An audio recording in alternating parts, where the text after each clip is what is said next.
Mga kababayan, mga ka-GP Natics, ngayon ay talagang iba na yung tratuhan ng magkapatid. Itong si Amy Marcos at yung kanyang ading. 'Di ba? Nakita natin, hindi na po binabanggit si Amy Marcos doon sa alyansa. At nagpahayag na rin itong si Amy Marcos, mga kababayan, salungat po talaga sa prinsipyo, salungat po sa pinaglalaban ng ating Pangulo. Ngayon, dahil sa pag-iimbestiga na yan, hindi po naniniwala itong si Sal Panelo, mga kababayan. Dahil sabi niya, si Amy daw ay isang mapagbalat kayo. Diba? Kasi namamangka daw ito sa dalawang ilog. Kinukuha daw ni Amy Marcos, mga kababayan, yung boto rin ng mga Duterte. At the same time, ng mga loyalista. Sabi niyang ganon, yung ginagawa mo na yan, Amy, hindi ako naniniwala. Kung gusto mo, patunayan sa amin ang loyalty mo. Ito na, matindi, mga kababayan. Itong si Amy Marcos, hinahamon ni Panelo. Sinusulsulan niya si Amy na ipa-impeach daw si PBBM, mga kababayan. Ito, pakinggan natin.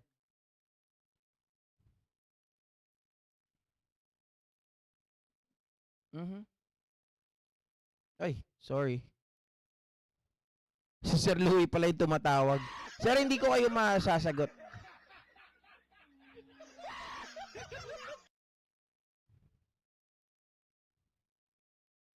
Kung talagang mali ang ginawa ng gobyerno ito at ang puno ng gobyerno ay yung kapatid, maghain ka ng impeachment laban sa kapatid mo sapagkat siya ay culpable violation of the Constitution. O yun, nahabong mo sa kanya. Hindi lang sa naunang reaction, regarding po doon sa Senate hearing nila Senator Amy Marcos, ano po masasabi niya doon, sir? Dahil ay kumalas na sa alyansa. Sinabi ko na yun, yung Senate hearing na yun, sabi ko, kasi hindi po ba, sabi niya, gusto niya malaman kung ano nangyari, anong nangyari. Video na nga lahat, kita na ng buong mundo kung ano nangyari. Sabi niya, gusto malaman kung sumunod ang pulis. Alam na nga natin lahat, hindi sumunod ang pulis sa batas eh. Gusto kong malaman. At hindi ko alam no kung anong klaseng abogado itong si Panelo. Gusto ko malaman, alam mo gusto ko makita ulit tayo kasi dati sa Bicol, nagkita kami nito ni Panelo during 2022 election. 2021 kami nagkita, mga kababayan. Talagang hinangaan ko pa to dati. Pero ang tanong nga ngayon, anong sinasabi niya na mali daw, hindi daw sinunod yung proseso, hindi raw sinunod ng mga pulis yung due process sa paghuli kay Digong Duterte. Nakita naman natin, mga kababayan, 12 oras pinag-antay si General Torre bago na ialis, bago na ilipad itong si Digong. Ano, kung may jurisdiction wala, kung meron bang ano yung interpol. Lahat ng yun, alam na natin eh. So, kaya sabi ko, hindi ba tinanong ako ng mga reporters sa isang forum? Kasi before nag-alisa ng Senate hearing, sabi niya, hindi na sa akin ng rally ng alyansa. O hindi ba sagot ko, bala Kayo pala. Bulayin mo lang mo. Kaya ano mo, ang problema sa babae eh, namangka siya sa dalawang ilog. Gusto niya kumuha ng boto sa Duterte, gusto niya rin kumuha ng boto sa Marcos. Binabanatan niya kapatid niya, pero nagkakandara pa siya na initaas ang kamay niya ng kapatid niya. O pagkatapos, nung nakita niya na... Napansin-pansin naman talaga yun, mga kababayan. Na, di ba, yung una ata yun na unang tawag dito, unang pagsabak ng alyansa, na kitang-kita talaga yun na si Pangulong Bongbong Marcos nilapitan yung 12, tapos kinuha niya, nilapitan niya yung kapatid niya, tapos ipinataas yung kamay ni PBBM para itaas yung kamay niya. Kaya tama rin yung sinabi ni Panelo. Ako dito medyo kumbaga tama yung sinabi ni Panelo dito na si Amy ay namamangka talaga sa dalawang ilog. Binabanatan niya si PBBM doon sa ginawa niyang hearing. Yan ay direct, mga kababayan, o sabihin natin direct or indirect na pagtira sa mahal nating Pangulo. Binabanatan niya naman talaga eh. Gusto niyang palabasin doon na ang ICC, mga kababayan, wala tayong tinatawag po na obligasyon sa kanila. Wala daw tayong pananagutan. I mean, wala tayong, obligasyon, mga kababayan, na makipagtulungan sa ICC or sa Interpol. Pwede daw natin yun i-reject. Actually, tama ka rin naman, Amy. Pwede naman talaga eh. Sabi ko nga, discretion pa rin yan ng Chief Executive kung ayaw talaga niya na ibigay yung tao na yon. Eh, ang problema kasi, sino namang tao, sino namang pangulo ang haharang doon sa mga yon, di ba? Kung yung tao naman ay araw-araw ginawa ng, di ko alam kung sino gumawa, demonyo, di ba? Araw-araw na lang, mga kababayan. Kung hindi ka sinisiraan, minumura. Kung hindi ka minumura, pinagbabantaan. At kung hindi ka pinagbabantaan, ginagawan ka ng fake news.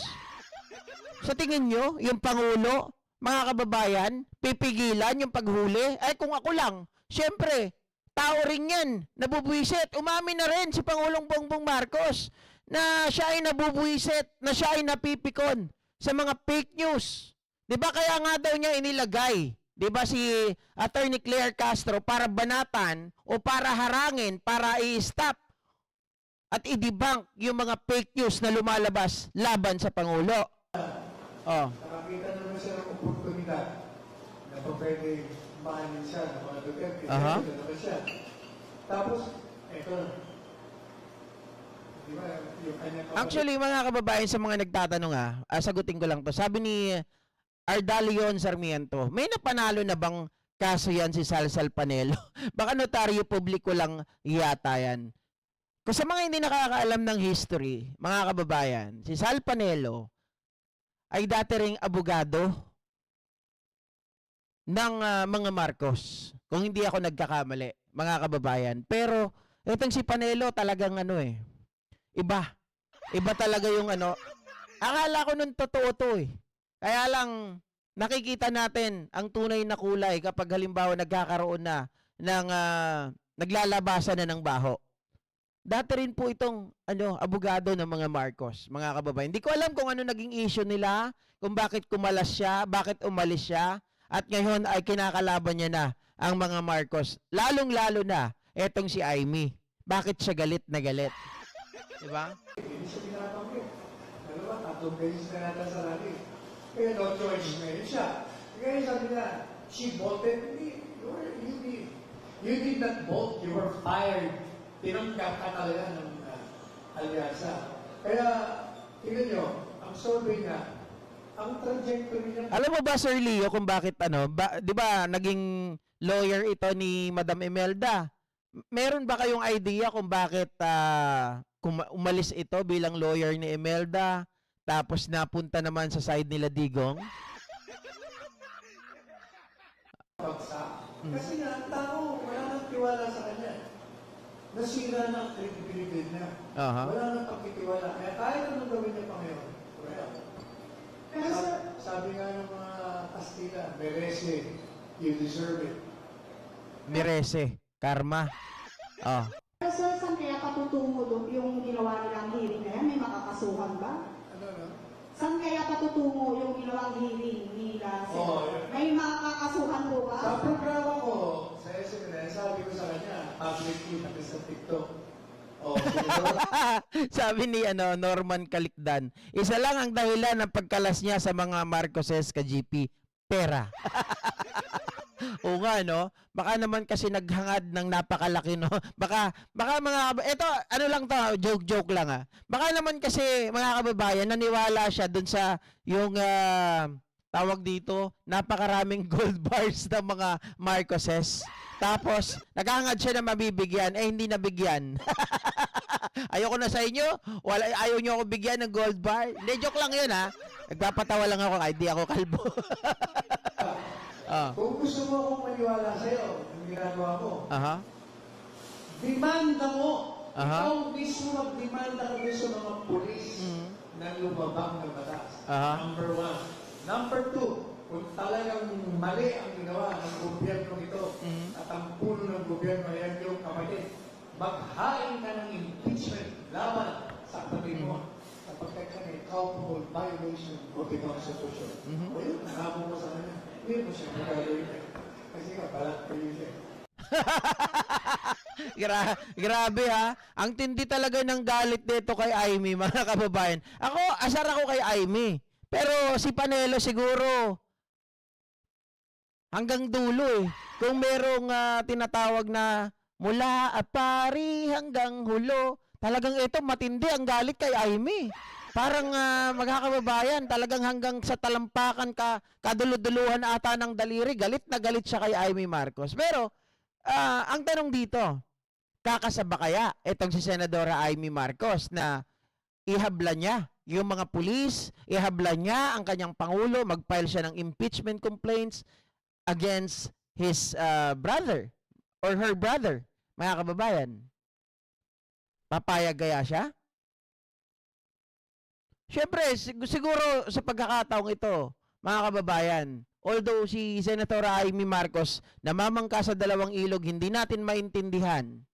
Pero kapag ito, sinunod niya si Panelo at nag-file to ng impeachment complaint, ewan ko na lang, Aimee.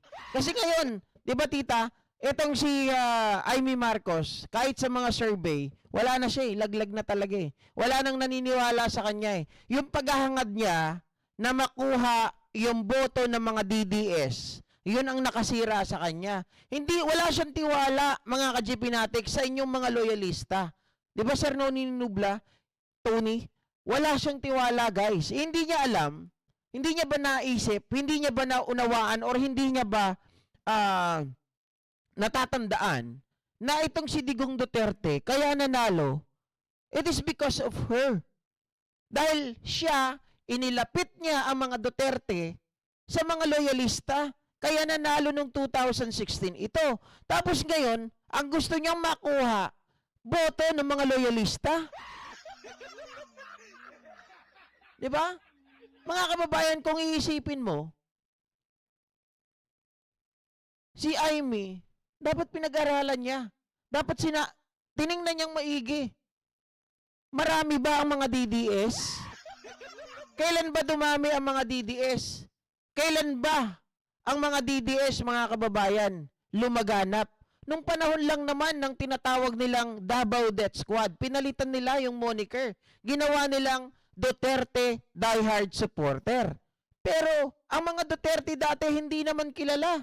Kaya nga tayo nabulag kasi wala tayong idea kung sino itong si Duterte na dati rin palang dilawan, na kung saan ito pa yung inappoint ni Cory nang siya yung naupo bilang vice mayor ng Davao. Nung naupo na si Cory bilang bagong presidente ng Pilipinas.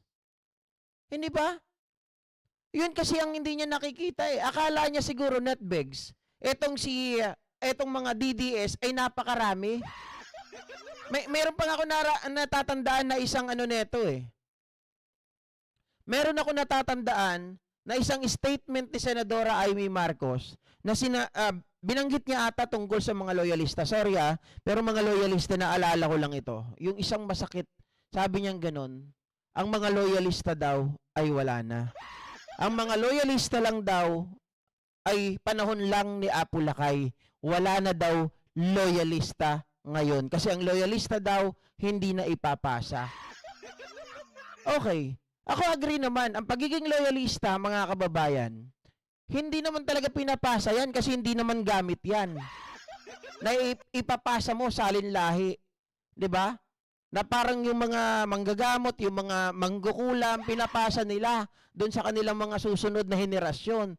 Ito, mga kababayan, ang pagiging loyalista, tingin ko naman it is really a choice. Kagaya ko, yung lola ko, lolo ko, loyalista. Ang magulang ko, loyalista. Pero ako, ayaw kong magpatawag na loyalista. Kasi, kung totoo, hindi ko naman inabot talaga noon eh. 'Di ba? Pero, mga kababayan, ako ay sumusuporta sa mga Marcos dahil doon sa mga naririnig ko na nanggaling doon sa mga matatanda, nanggaling sa lolo't lola ko, nanggaling sa nanay ko. Kaya, mga kababayan, si Amy, doon pa lang, parang sinabi niya, naputol na ang mga loyalista dati. Eh, hindi niya alam, napakarami ng loyalista. Dahil kapag ikaw ay nagtanim ka ng mabuti sa isipan ng mga anak mo, ng mga apo-apo mo, mga kababayan, yung pagiging loyalista, syempre, binigyan mo sila ng magandang punla eh. 'Di ba? Kapag tumubo yan, naglakihan yan, ang ano sa isip nila, eh itong mga Marcos, mabubuting mga tao. 'Di ba? Kaya mga kababayan, gusto nila na talagang makabalik ang mga Marcos, gusto nila ang mamuno ay mga Marcos. Yun ang nakalimutan ni Amy. Kasi tinanggap niya sa sarili niya na hindi na dumadami, naubos na daw ang mga loyalista. Oh. Muchacha in Switzerland, magandang hapon, magandang gabi po. Wala lang kasi siyang tiwala, mga kababayan. Laging kailangan siguruhin ang panalo. Ayan, sa pagsisiguro mo, Gemma Ramirez, Amy, sa pagsisiguro mo, pagiging sigurista mo, nawalan ka na ng boto. Wala na nagtitiwala sa'yo. 'Di ba? Mismong, biruin mo, yung pinagtatanggol mo, eh ayaw sa'yo, pinagtatabuyan ka. Yung pinagtatanggol mo, hindi ka tinatanggap ng kanilang kampo. Kahit manood po tayo sa mga DDS na yan, sana Amy, ginagamit mo yung mga vlogger mo. Di ba marami ka namang mga vlogger eh. Oh, yung mga vlogger ni Yap. Di ba? Yung mga na-convince nyo na magalit sa gobyerno. Magalit kay PBBM, kay FL Liza. Sana tinitingnan ninyo, Amy, yung meron ba talagang boto ang mga DDS? Hinahanap nyo rin sana, sino ba talaga ang dapat paglingkuran? Sino ba dapat talaga ang sundin? Sino ba ang mas marami kanino? 'Di ba? Dapat ganun, ginawa mo, mali ka eh. Hindi man lang kayo nagpa-survey, dapat ginamit mo yung mga vlogger mo. Oh. Okay, what's up, Beanie Rod? Thank you so much for the blessing. Bert Boss GP, tama po, loyalist here at walang loyalista na balimbing, tandaan mo, manang Amy. Kaya nga, di ba sabi ko sa inyo, o kung natatandaan ninyo, nung nakaraan, sabi nyo, 12-0 kayo. Di ba? Pero ako, nanindigan ako, sinabi ko kagad, from the beginning, talagang 10-2 ako. Nung una, 10-2. Pero ngayon, nabawasan na, parang 7-5 na lang. Di ba? Totoo po. Na-checkmate siya Amy doon, na wrong move. Nagpakain siya, mga kababayan, ng pyesa. 'Di ba? Kung sa chess pa, nagpakain sa pyesa, ng kanyang pyesa, hindi na po nakabawi. Oh, tama, muchacha in Switzerland. Dapat naging neutral na lang siya, mas maganda pa sana eh. Dapat pinanindigan niya na lang yung pagiging independent niya. Kung talagang may care siya sa Duterte, may care siya sa kapatid niya, backfire ito sa kanya eh. Backfire ito sa kanyang mga maling desisyon. 'Di ba? Hindi niya po na-forecast. Nakokonti lang ang mga DDS. 'Di ba? Yung 32 million ni Sara, akala mo DDS yan, hindi. 31 million loyalista yan o sabihin natin 25 million loyalista yan. Yung mga iba, yan yung halo-halo na lang. Oh, hindi man tayo siguro specific sa figure, pero majority pa rin eh yung mga loyalista na mas maraming naniniwala sa mga Marcos kasi naranasan nila ang ganda ng buhay nung panahon ni Apo Lakay. Ito ay naisalin-salin doon sa kanilang mga anak, kaya marami. Ito sasabihin ko sa inyo, isang patunay kung bakit ang mga tao, mga kababayan, nakita namin, nagsisurvey kami noon, panahon ng kampanya, lahat nililibot naming mga lugar. Ang dami kahit mga OFW na hindi naman bumoboto, bigla silang nagkaroon ng interes sa politika ng Pilipinas. Dahil inaasahan nila na may isang Marcos na uupo muli sa at maninirahan sa Malacanang, mga ka-GP Natics. Yan ang nakita namin na yon. Ibig lang sabihin, talagang namumutawi sa kanilang mga labi at syempre, nananaig sa kanilang mga puso ang mga ibinilin, ang mga salita na ipinasa or ipinahatid, ikinuwento ng mga lolo't lola ng mga magulang nila. Kaya sila, nung Marcos na ay nagdeklara na tatakbo bilang presidente, yung mga kababayan natin na nananahimik, ayaw makialam, ayaw nang bumoto, meron nga iba dyan, mga kababayan, hindi na makaboto, totally. Pero sila ay naghabol na makapagparehistro para makaboto at maiboto. Kasi magugulat ka, panahon ni Digong. Mga kababayan, ano pinakamataas na boto? 16 million. Isang patunay na maraming mga Pilipino ang nagparehistro dahil pumalo, lagpas kalahati ng boto ni Digong noong 2016.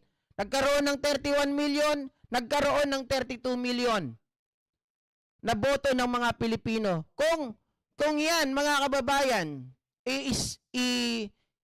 suma total mo yan. Di ba? Huwag na lang natin ganun. Baka masyadong matalino yung mga usapin ng number. Pero, nakita nyo po yung pagtaas, yung progreso, na biglang-bigla from 16 million to 32 million. So, marami ang gustong makialam, ang gusto na maging involved sa politika at gusto na makita na maging Pangulo ang Presidente Bongbong Marcos.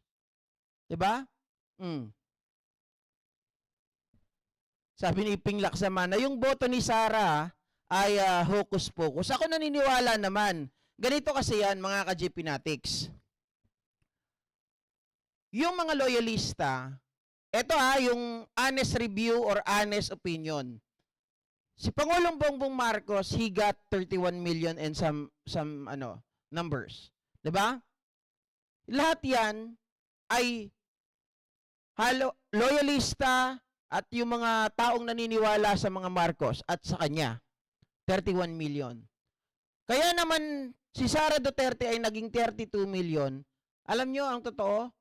May mga lugar kasi si Sara Duterte, lalong-lalo na yung mga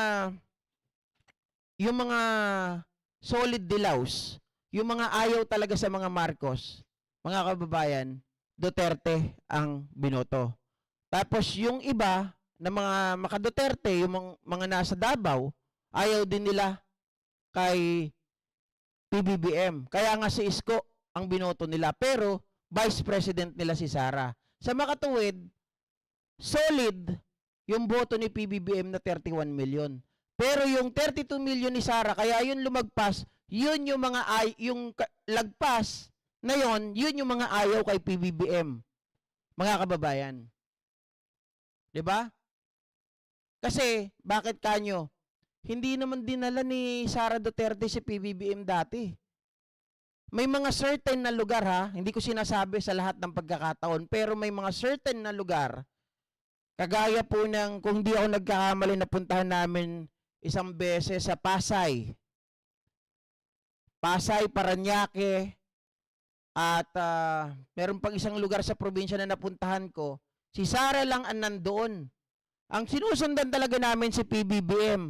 Dahil naligaw kami, napunta kami kay Sara. Si Sara lang ang nandoon.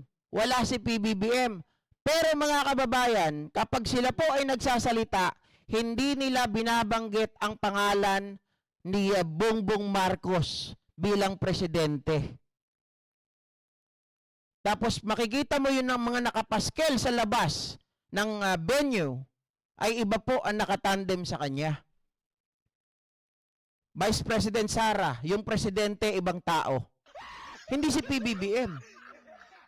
Pero itong mga to, wala po silang say doon. At hindi rin nila sinabi sa stage na ang presidente ko ay si PBBM. Walang ganon. Mga kababayan, sa makatuwid, talagang ito gusto lang manalo. 'Di ba? No. Sabi ni Sir Tony, nung umalis ako ng Pinas noong 1997, ang huling botohan ay time ni Ramos. Last ko yon. Bumoto at bumalik lang ulit ako. Bumoto noong 2022 dahil kay PBBM. Oh, guys, eto ang isang buhay na saksi. Si Sir Tony Ninubla, nag-activate ng kanyang pagboto. Ilang taon yan, sir? 1997 to 2022. Diba? Guys, kung titingnan ninyo, 25 years na hindi bumoboto itong si Sir Tony Ninubla. Tama ba ako sa number? 25 years. Oh. Dahil nga, ang Pilipinas dati, hindi tayo nagkakaroon ng parang okay lang na kahit sino maupo dyan, wala akong pakialam. Kahit sino tumakbo dyan, wala akong pakialam. Pero nung Marcos, mga kababayan, tayo lahat naghangad. Marcos to eh. Si Junior to. At itong taong ito, nasa tabi lagi ng tatay niya. So, lahat tayo umasa, lahat tayo naniwala na may angking talino, may angking kakayahan ang taong ito natutulad sa kanyang tatay. Which is exactly naman, kung tutuusin, yun talaga yung nangyayari ngayon eh. Ang problema may mga hadlang. 'Di ba? May mga hadlang. Alam niyo kung sino yung mga hadlang na tinutukoy ko? Yung mga gusto na umagaw sa pwesto. 'Di ba? Yun lang yun eh. Oh. Pero ngayon, ang matindi dito, isang hadlang, kapatid mo pa. Hindi ko alam kung inggit ba ang umiiral dito kay Senadora Amy Marcos. Bakit ganito siya sa kanyang kapatid? Bakit ganito yung pinapakita niya, mga kababayan, na lagi siyang oppose ng oppose, hindi man lang mag-propose.